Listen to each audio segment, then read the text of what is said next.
This is your meeting minute for the December 23rd Select Board meeting.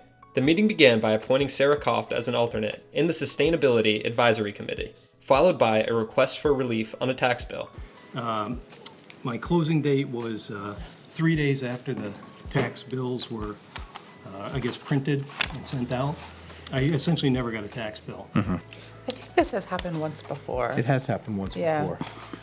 I know, it's frustrating, and I'm sorry. It's just a timing issue. Yeah. It wasn't the clerk's fault or anything. I just want to make sure we're all clear on that. It really wasn't our tax department's fault. From there, the board honored Exeter TV, who had recently won first place at the Alliance for Community Media's Nor'easter Awards, for our video on the new police and fire substation segment, as well as second place for our Meeting Minute series. We need a way to condense down meetings and make them palatable for everybody. So meeting minutes stemmed from the two of us saying, this is a necessity.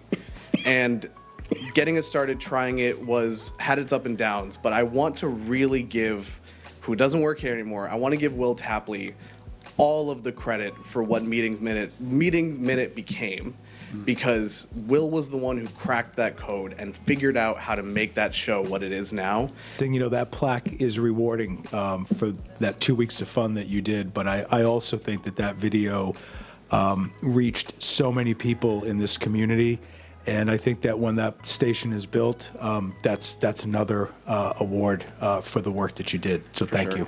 Right after, Corey Stevens sat down to discuss several topics, including answering questions on re-evaluations, addressing certain motions regarding pursuance, then spoke about the town's 2025 budget, specifically on the 2% cost of living increase non-union employees will be given come next year due to a 27th paycheck. Corey had found that the town went under budget by 1/10 of what it should be, so he asked the town to change the 2% pay raise to 3%, an increase of $27,000. The board approved and then moved to make it so.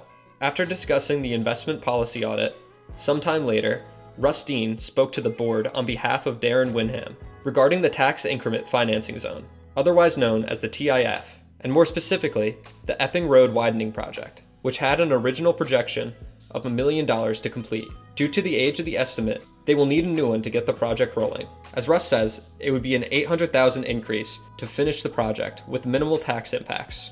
If I'm understanding correctly, you're putting language together to put in front of us on January 6th.